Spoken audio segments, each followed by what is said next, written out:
সুন্দর ভাই আর দাদার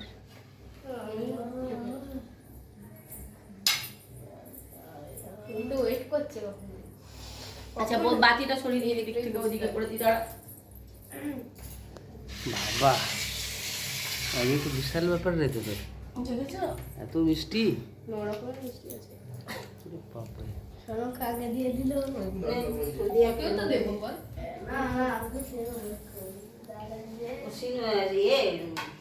ও তো খুব মিষ্টি ভালোবাসে, 3 বার দিবি একবার নিয়ে মাঝখানটা।